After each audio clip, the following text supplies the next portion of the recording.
तो हेलो दोस्तों, नमस्कार। स्वागत है आप सभी का इस यूट्यूब चैनल जीना नॉलेज में। मैं हूं अमित कुमार। और दोस्तों, कल आपको जो है 60 नंबर तक का प्रश्न हम करवा चुके थे। ठीक है, 60 नंबर का जो है प्रश्न आपको करवा चुके थे। आज हमको देखना है 61 नंबर से लेकर जो आपका टोटल 125 तक रहने वाला है। तो उतना प्रश्न को हम लोग को आज देखना है। तो चलिए दोस्तों, शुरू करते हैं। उससे पहले आपसे कहना चाहेंगे कि चैनल पे नए या पुराने हैं और चैनल को सब्सक्राइब नहीं किए हैं तो चैनल को सब्सक्राइब करके नोटिफिकेशन को ऑन कर लीजिए, ताकि दोस्तों आने वाला जो भी नोटिफिकेशन है आपको वो मिलता रहे वीडियो का। और आपके बीपीएससी या एस टेट का पेपर 1 या पेपर 2 आप सबों के लिए जो है काफ़ी यह वीडियो जो है हेल्पफुल होने वाला है और सभी के लिए यह यूजफुल होगा। तो चलिए सेट प्रैक्टिस शुरू करते हैं दोस्तों।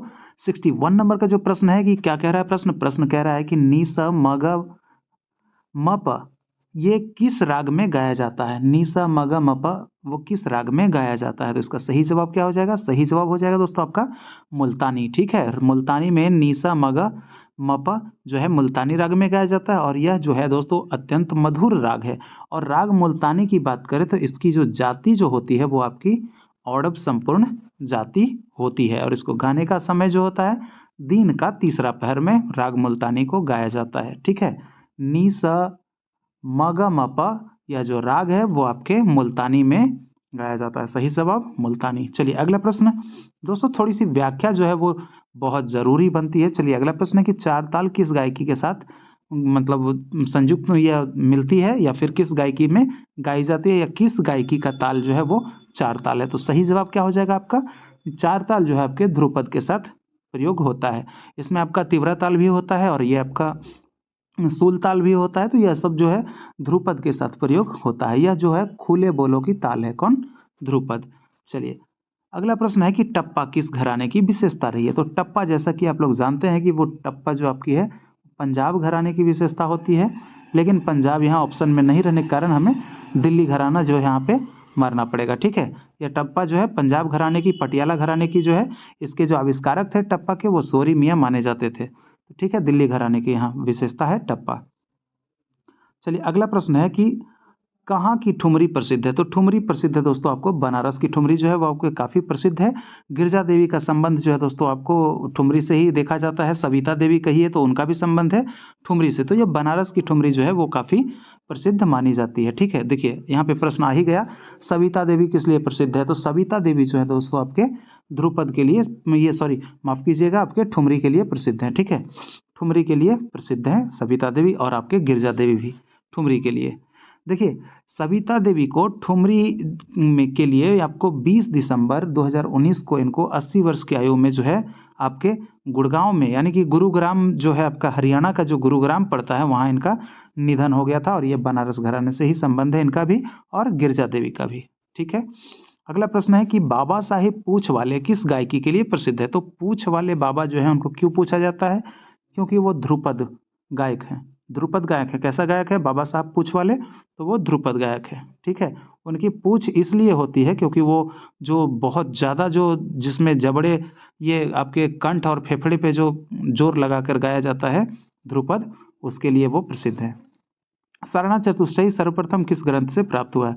तो सरना चतुष्टयी जो है आपके भरत ने किया था और वो नाट्य शास्त्र में आपको मिलता है। ठीक है, सरना चतुष्टयी, इसमें दो बीना लिया गया था, एक चल बीना और दूसरा अचल बीना। ठीक है, अचल बीना को ध्रुवा बीना कहा गया था और ये था आपका अध्रुवा बीना। तो ठीक है, तो यह सब दोस्तों क्लियर करते चलना है। और उसमें जो है सरना चतुष्टयी में टोटल 4 बार क्रिया किया गया था।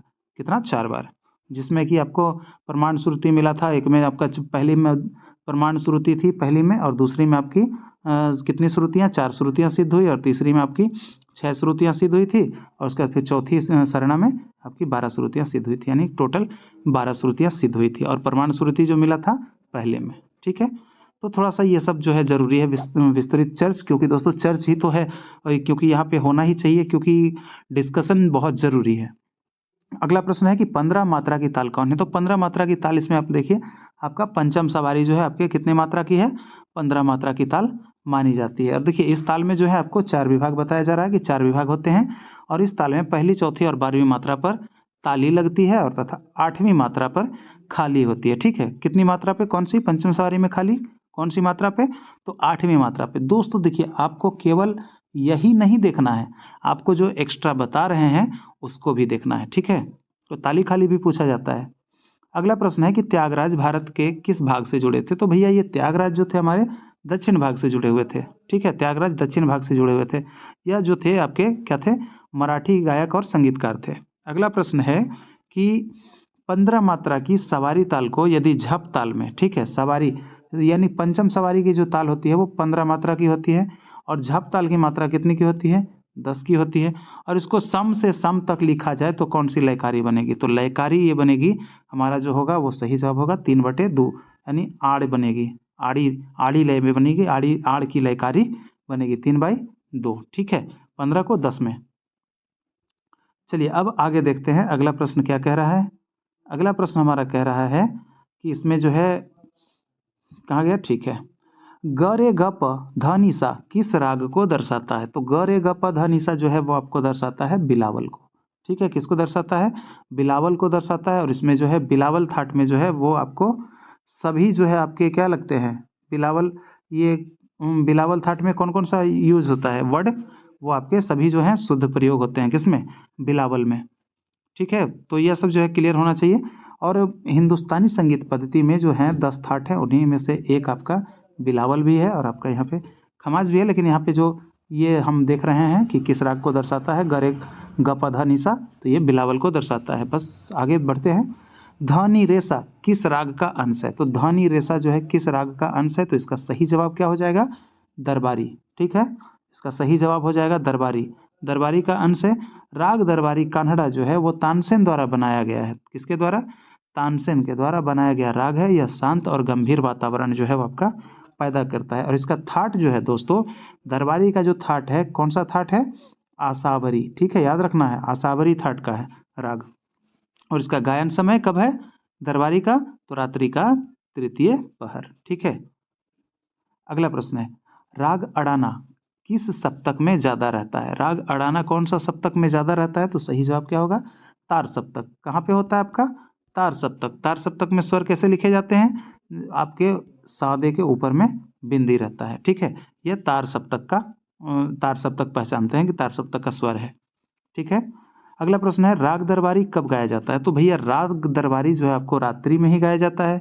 दरबारी जो है आपके तृतीय पहर में गाया जाता है, रात्रि के तृतीय पहर में। अभी ऊपर भी बताए हम कि रात्रि के तृतीय पहर में गाया जाता है राग दरबारी, ठीक है। तानसेन द्वारा रचित राग है, असावरी थाट का। अगला प्रश्न है, गंभीर प्रकृति राग का राग कौन है? तो गंभीर प्रकृति वाला राग जो है हमारा दरबारी है, ठीक है। दरबारी जो है वो आपका कैसा है? गंभीर प्रकृति की राग है। और इसका जो रचना जो हुआ था वो किनके द्वारा हुआ था? तानसेन के द्वारा। और यह आसावरी थाट का है और रात्रि के तृतीय पहर में गाया जाता है। 3 बार इस प्रश्न को जो है दोस्तों सेम अलग अलग टाइप से 3 बार यह प्रश्न को रिपीट हुआ है। तो इस तरह से भी प्रश्न बनते हैं। अगला प्रश्न है कि राग का वादी स्वर है। राग का वादी स्वर जो है वो क्या होता है? जो सबसे अधिक जो लगने वाला होता है ना दोस्तों, उसी को वादी स्वर कहते हैं। सबसे अधिक लगेगा उसको वादी, उससे जो कम लगा उसको संवादी, और उससे जो कम फिर लगा वो कौन सा है? आपका अनुवादी और वर्ज हो जाता है, ठीक है। तो ये सब जो है इसमें वादी, संवादी, अनुवादी, वर्ज, ये सब आपको याद रखना पड़ेगा। चलिए अगला प्रश्न है, राग का सरगम गीत क्या दर्शाता है? तो राग का सरगम गीत जो है आपका रागांग को दर्शाता है। किसको? रागांग को दर्शाता है। राग का सरगम गीत रागांग को दर्शाता है। अगला प्रश्न है, रागों की पहचान किसके द्वारा होती है? तो भैया सिंपल है, जैसे कि रागों की पहचान के बारे, तो वो जो है आपको स्वर समूह के आधार पर होता है। यानी कि कौन सा समूह जो है वे आपका स्वर समूह के आधार पर जो है रागों का पहचान होता है कि कौन सा समूह का राग है और ये किस थाट का है या फिर किस राग का है। तो इससे पहचान होती है कैसे? स्वर समूह के आधार पर रागों की पहचान होती है। दोस्तों टोटल अगर हम बात करें तो आपके जो है रागांगों के वर्गीकरण के आधार पर 30 राग माने जाते हैं। कितने? 30 राग। और स्वरों की संख्या 7 होती है। दिलरुबा वाद किस वाद्यंत्र में की श्रेणी में आता है? तो किस वर्ग में आता है भैया आपका दिलरुबा? तो वो आपके आता है तत्व वर्ग में, ठीक है। दिलरुबा तत्व वर्ग के श्रेणी में आता है जिसमें तार लगे हुए रहते हैं। अगला प्रश्न है कि अल्लाह रखा खां किसके पिता थे? तो अल्लाह रखा जो थे आपके किसके पिता थे? जाकिर हुसैन। अल्लाह रखा भी तबला बजाते थे और जाकिर हुसैन जो है ये भी तबला बजाते हैं, मशहूर, ठीक है। इनका अल्लाह रखा का जो जन्म हुआ था पहलगांव के जम्मू कश्मीर में हुआ था। किनका? अल्लाह रखा का। और जो थे अल्लाह अल्लाह रखा जो थे वो आपके ये तबला बजाते थे, ठीक है। और उस्ताद जाकिर हुसैन के पिता हैं। चलिए आगे बढ़ते हैं। संगीत किसे कहते हैं? तो संगीत कहते हैं तीनों के मिश्रण को, गायन को, वादन को और नृत्य को। तीनों के मिश्रण को क्या कहते हैं? तीनों के मिश्रण को संगीत कहते हैं, ठीक है। तीनों के मिश्रण को संगीत कहते हैं। क्लियर? चलिए अगला है, सप्तक में कितने स्वर होते हैं? तो भैया सप्तक में जो है आपके वो 7 स्वर होते हैं। कितने? सप्तक में 7 स्वर होते हैं। सप्तक में 7 स्वर ही माने जाते हैं। तो सही जवाब इसका हो जाएगा 7, ठीक है। सारेगामा पाधानी जो है आपके 7 स्वर होते हैं। उसी में से जो आपका है स्वर कुल पूछे तो 12 हो जाएगा, 7 शुद्ध और 5 विकृत। चलिए अगला प्रश्न है कि भातखंडे स्वर लिपि में शुद्ध स्वर की संख्या, शुद्ध स्वर की क्या पहचान होती है? तो शुद्ध स्वर की देखिए कोई रेखा नहीं होती है, वो आपके शुद्ध स्वर की पहचान होती है। कोई रेखा उसमें, यानी कि मान लीजिए ये आपका है तो आपको नीचे अगर लगा दे तो ये क्या हो जाएगा? मंद्र सप्तक। लेकिन ये आपका शुद्ध स्वर लिपि में शुद्ध स्वर जो है वो आपके उसमें नहीं होगा, क्योंकि ये आपका मंद्र सप्तक का स्वर हो जाएगा, ये आपका मध्य सप्तक का हो जाएगा और ये आपका तार सप्तक का हो जाएगा, ठीक है। तो इस तरह से हम इसको भी पहचानते हैं स्वर को। और आपको देखिए शुद्ध में क्या होता है? शुद्ध में जैसे कि आपको स तो अचल होता है ना, ये तो एक ही आपको दिखती है, जैसे कि रे में बताते हैं। रे का हो गया, ये आपका कोमल हो गया, ये आपका कौन सा हो गया? शुद्ध हो गया, इसमें कोई रेखा नहीं। जैसे म की बात कर ले तो म आपका ये हो गया, शुद्ध हो गया, कोई रेखा नहीं इसमें, ठीक है, कोई रेखा नहीं। और एक आपका होता है तीव्र, तो देखिए तो शुद्ध में क्या? कोई रेखा नहीं, ये हमारा शुद्ध हो गया, ये शुद्ध हो गया। चलिए ठीक है। भातखंडे स्वर लिपि में विकृत स्वर की क्या पहचान है? तो भैया विकृत स्वर की क्या पहचान है? तो विकृत स्वर जो होते हैं वो कैसे पहचाने जाएंगे? जैसे कि आपको बताएं कि आपको यहाँ पे विकृत स्वर जो है आप इस तरह से भी पहचान सकते हैं, इस तरह से भी पहचान सकते हैं, ठीक है। तो किस तरह से? तो नीचे ये आपका सॉरी माफ कीजिएगा, इसमें जो है आपका ये तो तो होता नहीं है ना, तो अचल है। तो आपके यहाँ पे आंसर क्या दिया हुआ है? आंसर दिया हुआ है आपके ऊपर में रेखा होता है तो विकृत स्वर की यह पहचान होती है। तो दोस्तों ऊपर में रेखा भी होता है, तो जैसे कि मान लीजिए आपका म के ऊपर में रेखा है, लेकिन आपके रे के ऊपर में तो रेखा नहीं होगा ना, तो ये विकृत स्वर ही बनेंगे। तो इस तरह से आप इसको क्या आंसर लगाइएगा, ठीक है। अब आगे बढ़ते हैं 84 नंबर के बाद 85 नंबर का प्रश्न हमारा, वो क्या कह रहा है? अलंकारों का निर्माण कैसे होता है? तो सही जवाब क्या हो जाएगा कि अलंकारों का निर्माण कैसे? तो स्वरों से होता है। अलंकारों का निर्माण स्वरों से होता है। चलिए अब देखते हैं कि अलंकारों का निर्माण जो है वो आपके स्वरों से हो गया। अब अगला प्रश्न क्या कह रहा है कि गम पध निध म प ध ग म किस राग की पकड़ है? तो दोस्तों यही पकड़ जो होती है, इसी से राग पहचाना जाता है। तो आप राग के बारे में जानेंगे तो सारा पकड़ जो है आपको पता रहेगा, तो आप उसको आराम से पकड़ सकते हैं कि किस राग का है, ठीक है। तो बिल्कुल क्लियर। तो कौन सा है आपका सही जवाब? क्या हो जाएगा इसका? सही जवाब हो जाएगा राग खमाज, ठीक है। राग खमाज। राग खमाज में दोस्तों आपको बता दूं कि नी, कोमल नी का प्रयोग होता है। किसका? कोमल नी का प्रयोग होता है राग खमाज में, ठीक है। अगला प्रश्न है, जमजमा प्रायः किस वाद्य पर बजता है? तो जमजमा जो है वो सितार पर बजाया जाता है, ठीक है, बजाया जाता है। सितार, वीणा और ईरानी तंबूरा का मिश्रण है, ठीक है, ईरानी तंबूरा। इसका आविष्कार जो है अमीर खुसरो ने किया था। किसका? सितार का। तो जमजमा किससे बजाया जाता है? सितार का। अमजद अली किस वाद्य को बजाते थे? तो सही जवाब अमजद अली जो है वो आपके सरोद को बजाते थे। देखिए अमजद अली खां का जन्म ग्वालियर में 9 अक्टूबर 1945 को हुआ था और ये ग्वालियर के सेनिया घराने से थे, ठीक है। ग्वालियर के सेनिया घराने से थे और ये सरोद वादक थे। देखिए सेनिया घराने से आपके तानसेन भी थे, याद रखना है, जो कि ध्रुपद गायक थे। ध्रुपद के गोबरहार वाणी से उनका संबंध था, ठीक है, गोबरहार वाणी से। इन्हें सन 1991 में कला के क्षेत्र में पद्म भूषण मिला। किनको? अमजद अली खान को, ठीक है। तो इस तरह से स्टोरी की तरह आप लोग याद कीजिए, इसको पढ़िए, बिल्कुल इजी लगेगा दोस्तों, कुछ नहीं है। आपका स्टेट और बीपीएससी जो है वो बिल्कुल क्लियर हो जाएगा। जैसा कि आपको हम बताए कि 100 नंबर का हमारा स्टेट में म्यूजिक से प्रश्न जो है वो पूछा जाता है। दोस्तों आप यकीन मानकर चलिए कि आपको 100 नंबर में से इसमें से ही आपको आसपास तो 70 नंबर तक का यही सब सेट से आपका कवर हो जाएगा। बिल्कुल क्लियर, आप यकीन मानिए कि 70 नंबर तक का यही सब सेट से कवर हो जाएगा। और बात रह गई आपकी फिर बीपीएससी की, कि बीपीएससी में क्या होगा, बीपीएससी में दोस्तों 80 नंबर पूछा जाता है, इसमें आपकी दोस्तों 50 से 55 नंबर तक का क्लियर इससे ही हो जाएगा। ठीक है, बाकी एक्स्ट्रा जो है वो थोड़ा सा एडवांस लेवल के पूछे जाते हैं, तो वो सब भी आपको करवा दूंगा, आपको उसके लिए भी परेशान नहीं होना है। तो प्रश्न देखते हैं, पंडित रविशंकर किनके शिष्य थे? तो पंडित रविशंकर जो थे वो आपके शिष्य किनके थे? अलाउद्दीन खां के। किनके शिष्य थे? पंडित रविशंकर उस्ताद अलाउद्दीन खां के शिष्य थे। पंडित रविशंकर का संबंध जो है आपको दोस्तों सितार वादन से पूछा जाता है कि उनका संबंध किससे है? तो सितार वादन से। ठीक है, उन्होंने सत्यजीत रे की फिल्मों में भी संगीत दिया है। कौन? पंडित रविशंकर।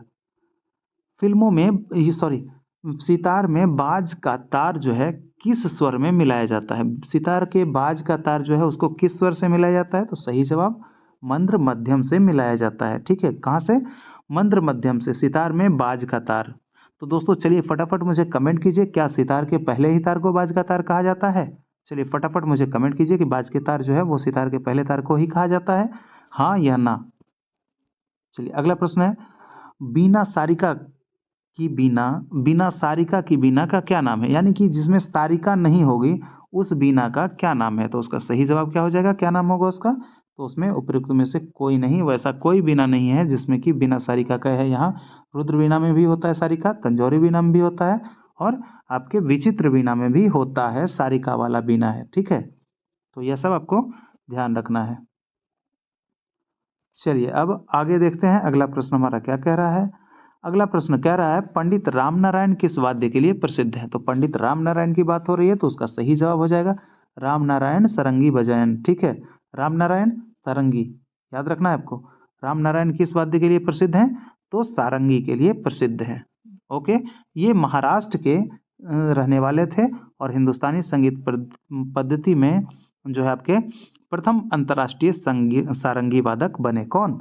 रामनारायण, अंतर्राष्ट्रीय सारंगी वादक रामनारायण। ठीक है, ये महाराष्ट्र के रहने वाले थे। तो क्लियर दोस्तों, देखिए एक ही चीज़ को मैं 2 बार रिपीट इसलिए कर रहा हूँ ताकि आपके माइंड तक जो है अपनी बातों को पहुँचा सकूँ और आपको जो है वो सेट करवा दूँ आपके माइंड में, ताकि जो दोस्तों आप लोग याद करें वो आपके माइंड से कभी नहीं बाहर निकले, वो आपको माइंड में सेट रहे। ठीक है, क्योंकि ऑप्शन पढ़ने की ज़रूरत नहीं है, क्यों ऑप्शन पढ़ के समय बर्बाद करना, बस उसी को 2 बार जो है रिपीट कर देने से बढ़िया है कि उसको 2 बार में आप लोग माइंड तक सेट कर लेंगे।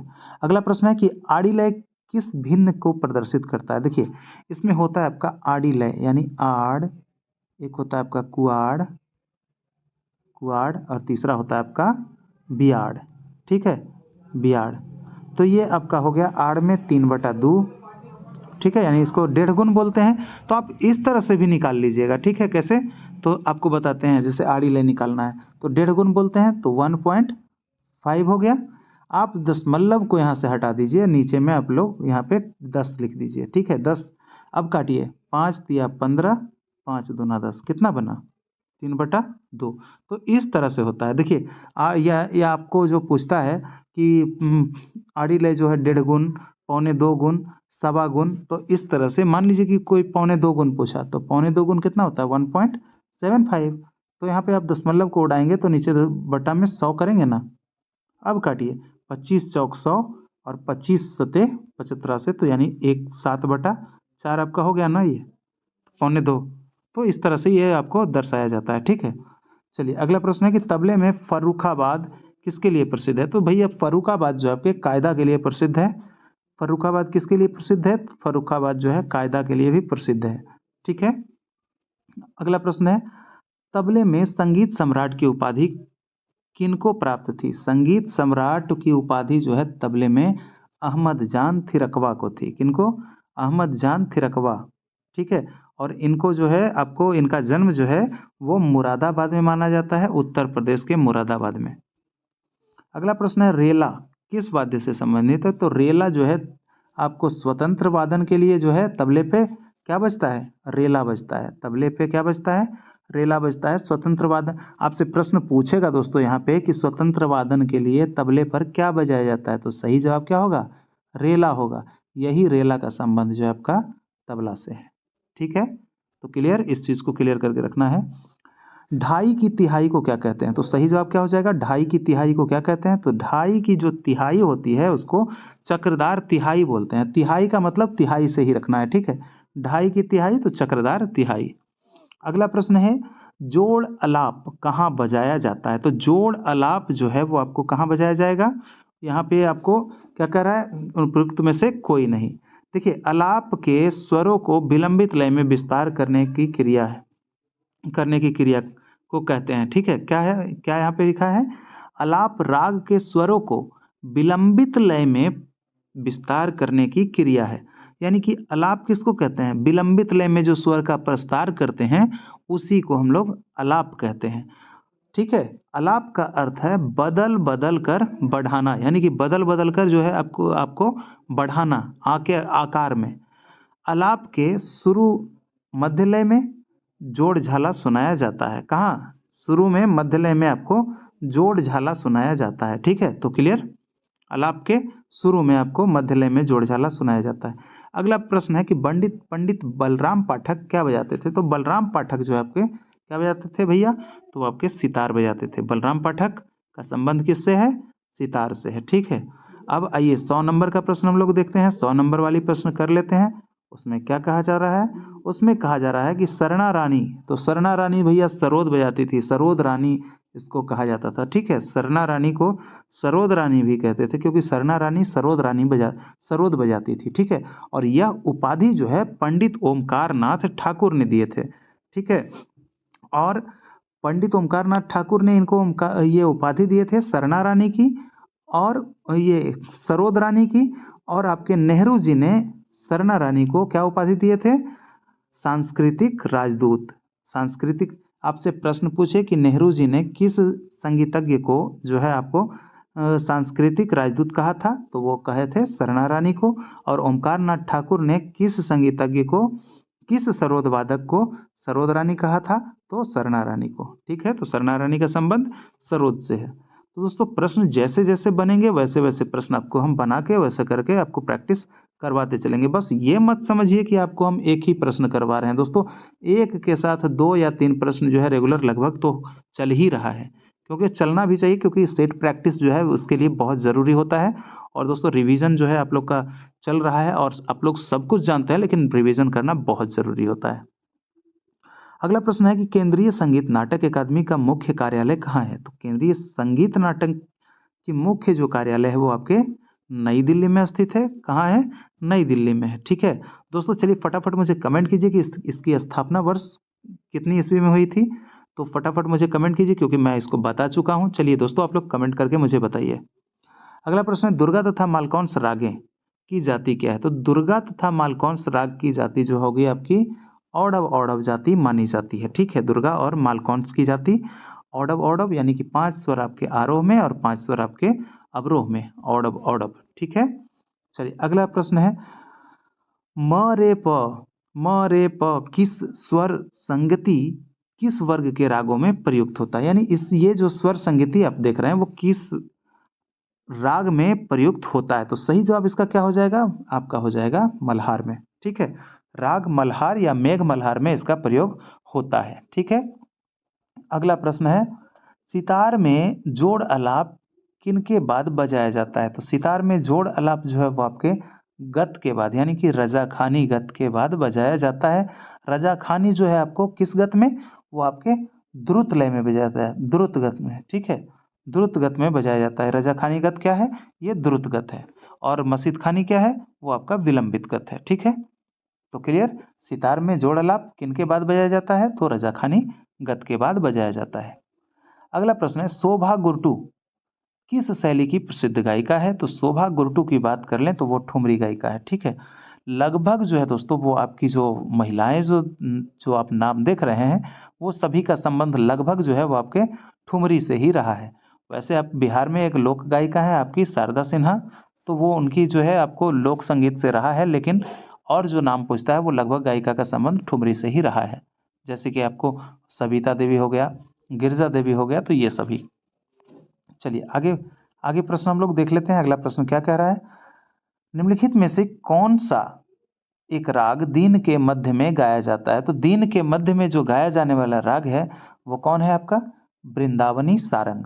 ठीक है, वृंदावनी सारंग जो है वो आपके दिन के समय में गाया जाने वाला राग है। अगला प्रश्न है 107 नंबर का प्रश्न है कि निम्नलिखित में से किस जोड़ी के रागों के समान स्वर प्रयुक्त होते हैं। तो समान स्वर जो राग में प्रयुक्त होते हैं तो वो सही जवाब क्या होगा, जोग और जोग कौंस में दोनों में क्या होता है, समान स्वर जो है आपके प्रयोग होते हैं। ठीक है, जैसे स्वर आप यहाँ पे अब देखिए, जोग कौंस के पूर्वांग में राग जोग झलकता है, जैसे कि सा ग म प म ग ग। तो ये आपका हो गया एक, और दूसरा है सा या ग म ग एक, उसके बाद फिर आपका सा। चलिए अगला प्रश्न है, कृंतन मुर्की किस वाद्य पर प्रयोग होता है। तो कृंतन और मुर्की किस वाद्य पर प्रयोग होता है, तो इसका जवाब देना है हमको। सही जवाब क्या हो जाएगा, सही जवाब होगा सितार पे होता है। किस पे, कृंतन और मुर्की जो है सितार वाद्य पर प्रयोग किया जाता है। सितार एक तत्व वाद्य है क्योंकि तार लगा हुआ होता है। अगला प्रश्न है, सुप्रसिद्ध तबला वादक जिन्हें ग्रैमी पुरस्कार मिला है। ग्रैमी पुरस्कार दोस्तों संगीत के क्षेत्र में दिया जाता है, यह आप जानते होंगे कि संगीत के क्षेत्र में दिया जाता है। सही जवाब क्या हो जाएगा, वैसा तबला वादक जिनको ग्रैमी पुरस्कार मिला है, तो वो तबला वादक हैं जाकिर हुसैन। ठीक है, सरल शब्दों में आपको प्रश्न जो है हम कर देंगे, वो जाकिर हुसैन है। अगला प्रश्न है, सुप्रसिद्ध गायक जिन्हें भारत रत्न से पुरस्कृत किया गया है।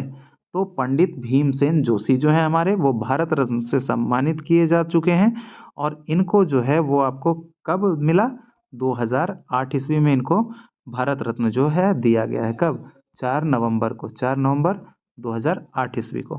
ठीक है, भारत का सर्वोच्च नागरिक पुरस्कार जिसको कि भारत रत्न बोलते हैं। अगला प्रश्न है, निम्नलिखित में एक 15 मात्रा की ताल कौन सी है। तो 15 मात्रा की ताल जो है आपको कौन सी ताल हो जाएगी, उसका सही जवाब हो जाएगा, आपका सही जवाब क्या होगा, आड़ा चार ताल में कितनी मात्रा होती है। तो आड़ा चार ताल जो है वो आपकी मात्रा बतानी है, आपके ये गजम्पा की मात्रा बतानी है, सूल ताल की मात्रा बतानी है, और बड़ी सवारी की मात्रा बतानी है। क्योंकि यहाँ पे पंचम सवारी रहता, पंचम सवारी, तो आप फट से लगा देते कि पंचम सवारी जो है इसका सही आंसर हो जाएगा। लेकिन आपको यहाँ पे सारा जो है कमेंट करके बताना है, क्योंकि दोस्तों ताल और मात्रा जो हम बहुत बार बता चुके हैं। अब बस आपको टेस्ट देने की बारी है, आप टेस्ट दीजिए कि इसमें से 15 मात्रा की ताल कौन सी है, वो भी मुझे कमेंट कीजिए। यहाँ पे तो नहीं है, लेकिन आप मुझे इसका भी बताइए, इसका भी बताइए, सुलताल का भी और बड़ी सवारी का भी। ठीक है, देखिए थोड़ी सी व्याख्या यहाँ पे क्या है, नहीं वैसे व्याख्या आपको करेंगे तो फिर आप तो यहाँ पे जान ही जाएंगे। चलिए फटाफट व्याख्या नहीं करेंगे इस प्रश्न का दोस्तों, माफ़ी चाहते हैं। बस आपसे मुझे कमेंट लेना है, क्योंकि आप कितने हैं जानते हैं यह मुझे देखना है, क्योंकि दोस्तों आपका टेस्ट जो है समझिए तो चालू है। चलिए अगला प्रश्न है, अगला प्रश्न जो है, कायदा रेला किस पर बजाया जाता है। देखिए कायदा और रेला जो है आपके बजाए जाएंगे तबले पे। क्या बोले थे अभी हम कि स्वतंत्र वादन के लिए जो है तबले पे क्या बजाया जाता है, तो रेला बजाया जाता है। तो किस पे, रेला का संबंध तबला से है। ताल के कितने प्राण होते हैं। तो ताल के प्राण जो होते हैं हमारे 10 होते हैं। कितने होते हैं, संगीत में जो संगीत का जो प्राण है वो क्या होता है, ताल ही होता है। ताल जो है वो संगीत का प्राण है, और संगीत के और ताल के कितने प्राण हैं, ताल के 10 प्राण हैं। ठीक है, ताल के 10 प्राण। अगला प्रश्न है, खंड जाति में लघु की मात्रा। देखिए खंड आपका 5 होता है, खंड में क्या होता है, खंड जाति में लघु की मात्रा कितनी होती है, तो 5 होती है। अगर अगर आपकी संपूर्ण जाति में पूछे तो संपूर्ण में आपका 7 हो जाएगा, संकीर्ण में आपका 9 हो जाएगा, त्रिस्त में 3, चतुस्थ में 4। देखिए आपको स्टार्टिंग से बताते हैं। देखिए त्रिस्त जाति में लघु की मात्रा 3, चतुस्थ में 4, खंड में 5, मिश्र में 7 और संकीर्ण में 9। तो ये आपको याद रखना है। अगला प्रश्न है, शहनाई बांसुरी वाद्यों को किस वर्ग में आते हैं। तो किस वर्ग में रखा गया है, किस वर्ग में आते हैं। तो सही जवाब क्या हो जाएगा, शहनाई जिसे हम फूंक कर बजाते हैं, बांसुरी जिसे हम फूंक कर बजाते हैं, तो ये सब हमारे सुशीर वाद्य में रखे जाएंगे। किसमें, सुशीर वाद्य में। अगला प्रश्न है कि श्रुतियों की कुल संख्या कितनी है। तो जैसा कि जानते हैं हम लोग कि श्रुति कितने हैं, 22 हैं। 22 श्रुति को सरना पद्धति में सिद्ध किया गया था दोस्तों। तो ये सही जवाब क्या हो जाएगा, 22 हो जाएगा। ठीक है, चलिए 22 हो गया। अब अगला प्रश्न है, मध्यम ग्राम में पंचम किस श्रुति पर अवस्थित है। देखिए यहाँ मध्यम ग्राम की बात हो रही है, आपके षड्ज की बात नहीं हो रही है। षड्ज ग्राम में अगर पंचम पूछे तो वो 17वीं श्रुति पे होती है, ठीक है। बस इसको नोट कीजिए, इसको आप नोट कीजिए कि षड्ज ग्राम में पंचम स्वर जो है वो कैमी श्रुति पे, तो 17वीं श्रुति पे। लेकिन यहाँ प्रश्न क्या है, मध्यम ग्राम में पंचम, तो मध्यम ग्राम में पंचम जो होगा आपके किस श्रुति पे, तो आपके 16वीं श्रुति पे, ठीक है। मध्यम ग्राम में एक श्रुति जो है आपका उतर जाता है, नीचे हो जाता है। क्लियर। अगला प्रश्न है कि किस वाद्य में सारिका यानी पर्दों का प्रयोग होता है, तो पर्दे तो हमारे सितार में ही लगे रहते हैं, सितार में पर्दे लगे रहते हैं। तो बताइए मुझे फटाफट कि सितार में कितने पर्दे लगे हुए होते हैं। यह प्रश्न जो है आपके लिए कि सितार में कितने पर्दे होते हैं, ठीक है। ये क्वेश्चन मार्क, ये आप क्वेश्चन फटाफट मुझे कमेंट कीजिए कि सितार में कितने पर्दे होते हैं, सारिका या पर्दा।